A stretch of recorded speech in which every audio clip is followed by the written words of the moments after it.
Hello students, आज हमारी जो है केमिस्ट्री टेंथ क्लास की केमिस्ट्री और चैप्टर नंबर 1 जो हमने कल स्टार्ट किया था और इसकी हेडिंग है केमिकल इक्विलिब्रियम। और आज का जो हमारा टॉपिक है, कल हमने स्टार्ट कर दिया था, लेक्चर 1 था, आज हमारा लेक्चर 2 है। इस लेक्चर 2 में जो है आज हम पढ़ेंगे केमिकल रिएक्शन। कल हमने जो है इक्विलिब्रियम और कुछ reversible irreversible reaction, reactant, product और rate of forward reaction, rate of backward reaction, इनके बारे में कुछ जो है कॉन्सेप्ट हमने क्लियर किया था। ठीक है, आई होप आपको समझ में आ गया होगा। अगर कोई क्वेश्चन हो तो आप मुझे व्हाट्सएप पे पर्सनली पूछ सकते हैं। मेरा नंबर जो है व्हाट्सएप चैनल पे डिस्क्रिप्शन में मैंने दे दिया है। ठीक है, अगर किसी स्टूडेंट ने व्हाट्सएप चैनल ज्वाइन नहीं किया है तो वो ज्वाइन कर ले, और जो भी क्विज टेस्ट, रिटन टेस्ट वो मैं वहाँ पे आपसे लूँगा। ठीक है, तो आज हमारा जो टॉपिक है वो केमिकल रिएक्शन। केमिकल रिएक्शन क्या है? It is a process in which one or more substances are changed into new substance with different chemical properties।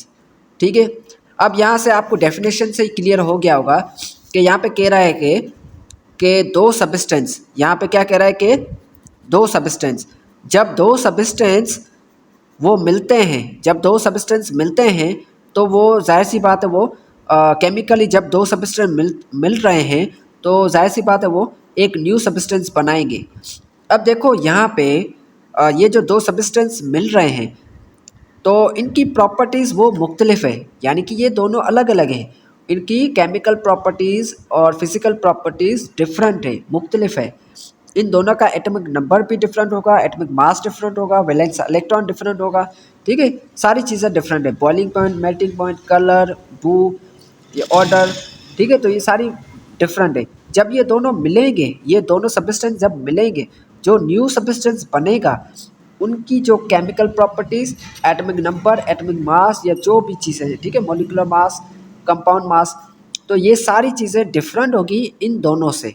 ये जो न्यू सब्सटेंस है इसकी जो भी केमिकल प्रॉपर्टीज़ है वो मुख्तलिफ होगी इन दोनों से, ये जो दो मिल रहे हैं। ठीक है, यानी कि इन दोनों कंपाउंड, इन दोनों एलिमेंट के मिलने से ये न्यू कंपाउंड बना, न्यू मॉलिक्यूल बना।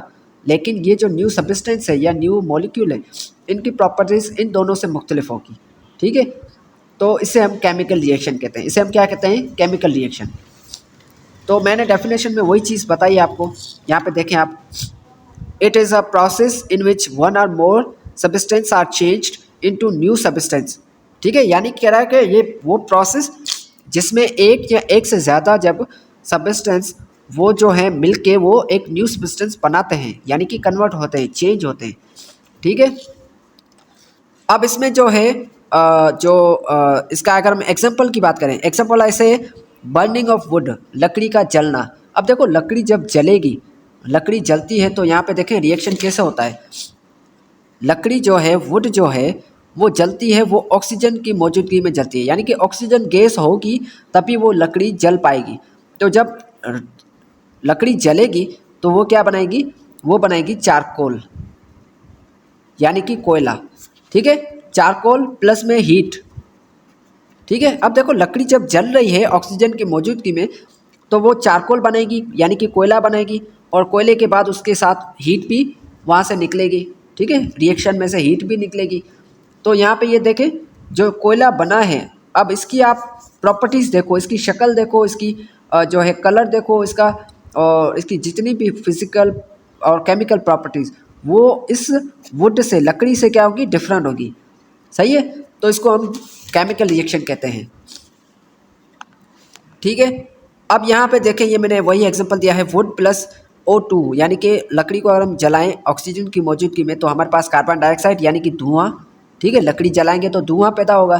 ठीक है, कार्बन डाइऑक्साइड गैस जिसे हम कहते हैं। उसके बाद राख, ऐश, अच्छा पहले चारकोल बनेगा। ठीक है, चारकोल बनेगा, उसके बाद ऐश बनेगी। अगर चारकोल को फिर मज़ीद हम जलाएंगे तो ऐश बनेगी, राख बनेगी। उसके अलावा दूसरा जो है हीट। ठीक है, यहाँ पे यानी कि 2 से 3 चीज़ें जो हैं वो न्यू चीज़ें बनेंगी। ठीक है, जब केमिकल रिएक्शन होता है तो उसमें सिर्फ एक चीज़ नहीं बनती, उसमें 2 चीज़ें भी बन सकती है, 2 से ज़्यादा भी बन सकती है। यहाँ पे सेकंड मैंने रिएक्शन लिया है हाइड्रोजन गैस, ऑक्सीजन गैस, जब ये दोनों रिएक्शन करेंगे तो वाटर बनाते हैं। और इसी तरीके से अगर यहाँ पे मैं बात करूँ CaCO3, ठीक है, कैल्शियम कार्बोनेट, कैल्शियम कार्बोनेट जब इसको हम हीट देंगे तो यहाँ पे ये जो है कार्बन डाइऑक्साइड गैस और जो है कैल्शियम ऑक्साइड, यानी कि कैल्शियम कार्बोनेट जो है 2 कंपोनेंट में डिवाइड होगा, ब्रेक हो जाएगा, टूट जाएगा। ठीक है, तो इसमें से 2 कंपोनेंट कौन से बनेंगे, कार्बन डाइऑक्साइड और कैल्शियम ऑक्साइड।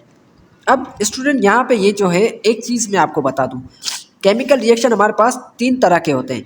एक ब्रेकडाउन, एक होता है कॉम्बिनेशन या कॉम्बाइन रिएक्शन, दूसरा होता है रिप्लेस यानी कि डिस्प्लेसमेंट रिएक्शन। केमिकल रिएक्शन हमारे पास 3 तरह के होते हैं, एक ब्रेकडाउन रिएक्शन, दूसरा कॉम्बाइन रिएक्शन या कॉम्बिनेशन रिएक्शन या एडिशन रिएक्शन, और तीसरा होता है हमारे पास डिस्प्लेसमेंट रिएक्शन जिसे हम रिप्लेस भी कहते हैं। यानी कि ब्रेकडाउन में यहाँ पे मैंने आपको बता दिया कैल्शियम कार्बोनेट कैल्शियम कार्बोनेट क्या हो रहा है, यहाँ पे टूट रहा है, 2 कंपोनेंट में ब्रेक हो रहा है, तो इसे हम क्या कहेंगे, ब्रेकडाउन रिएक्शन।